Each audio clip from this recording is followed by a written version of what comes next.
Hello everyone, welcome back to my YouTube channel. I hope that you all are doing well. So today I am going to share some amazing and interesting tips to study the difficult and a tricky subject like science. So yeah, let's get started. So in science में ये तीन चीजें बहुत ही ज्यादा important होती है. Number 1, concept understanding. Number 2, practice objective questions.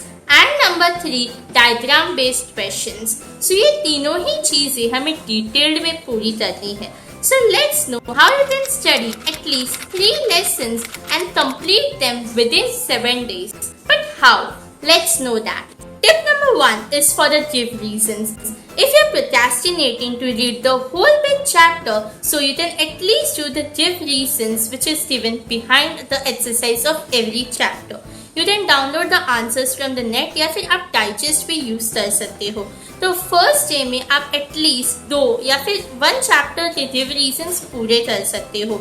तो first is to reading the answers and revising them and second step आप राइटिंग से भी उसे लर्न कर सकते हो. तो it's up to your capability कि आप 1 डे में कितने आंसर्स जो है वो पूरे कर सकते हो. आप टाइम लिमिट तो बढ़ा भी सकते हो. It's all up to you. और ये जो चीज़ है गिव रीजंस वो आती ही है एग्जाम में, इसलिए आप लोग तो वो प्रैक्टिस करना पहले से ही ज़्यादा इम्पोर्टेंट है. So tip number 2 is about the short notes. Short notes याद करना तो बहुत ही ज्यादा मुश्किल हो जाता है, इसलिए ही ये एक पैटर्न है जो मैं खुद फॉलो करती हूँ and I want you all to follow also. So suppose there is one answer that is about the Lamarckism. तो आप टेक्स्ट बुक में वो लेमार्किज्म का पैराग्राफ देख सकते हो. तो वहां पे आप लोग तो इस पैटर्न के हिसाब से आंसर याद करना है. First is the meaning of that topic, मतलब मीनिंग ऑफ लेमार्किज्म. सेकेंड जो है आप लोग तो वो जो पैराग्राफ में है वो लेमार्किज्म का एक्सप्लेनेशन ढूंढना है. 2 और 3 लाइन्स इज इनफ या फिर मैक्सिमम 4 लाइन्स आप लोग तो अंडरलाइन कर लेने हैं. या फिर कोई और टॉपिक दिया हुआ then also it's okay, right. And the third is about the examples देने हैं. कोई भी एग्जाम्पल्स वहां पे दिया हो वो सारी चीजें अंडरलाइन करनी है. और जितनी ये 3 चीजें आपने अंडरलाइन की हुई है वही आप लोग को रिवाइज करनी है, जिससे कि वो जो शॉर्ट नोट है वो थोड़ा सा छोटा हो जाएगा और थोड़ा सा कंपोज हो जाएगा, जिससे कि आप लोग तो याद रखने में भी ज्यादा इजीली हो सकता है, right. So it will be very easy for you if you use this pattern to study the short notes, right. So now the tip number 3 is about the highlighted points. मतलब कि text book में ऐसे highlighted point दिया रहता है, मतलब ऐसे bold letters में दिया रहता है. तो वो सारे जो होते हैं उसे डेफिनेशंस बोलते हैं. तो आप जब भी मतलब कंटिन्यूअसली है ना आप लोग तो वो रिपीटेडली आप लोग तो वो रिवाइज करना है जो भी वो डेफिनेशंस दिए रहते हैं. एग्जाम में 2 और 3 मार्क्स के लिए वो डेफिनेशंस आते हैं. तो हर रोज अगर आप 1 डेफिनेशंस भी करते हो it's absolutely fine. Tip number 4 is for the diagrams. So I would like to suggest for the diagrams से जिस चैप्टर में सबसे ज्यादा डायग्राम्स है उनमें से ही कुछ न कुछ आ ही जाता है, पर बहुत सारे ऐसे क्वेश्चंस आते हैं कि how to remember those diagrams.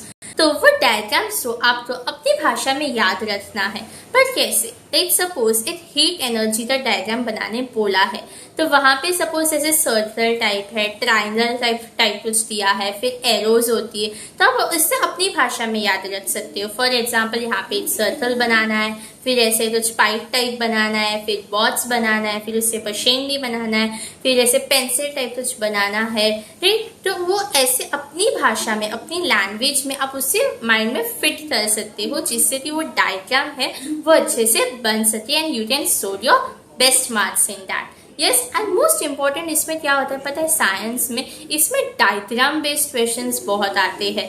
तो जब भी आप पहले से रिवाइज करना स्टार्ट करो तो यहाँ पे जो भी डायग्राम्स दिए होते हैं उसमें से आप अपने माइंड में क्वेश्चंस फ्रेम कर सकते हो.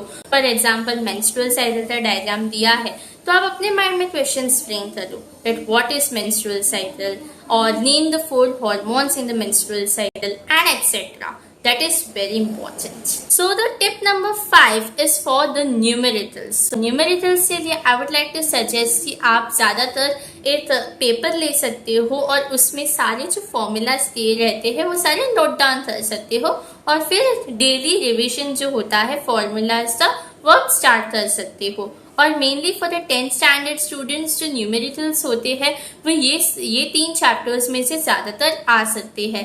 That is you can say gravitation, फिर next is from the lenses and the third one is from the heat chapter. तो ये सारे अच्छे से आप लोग को करके जाना है.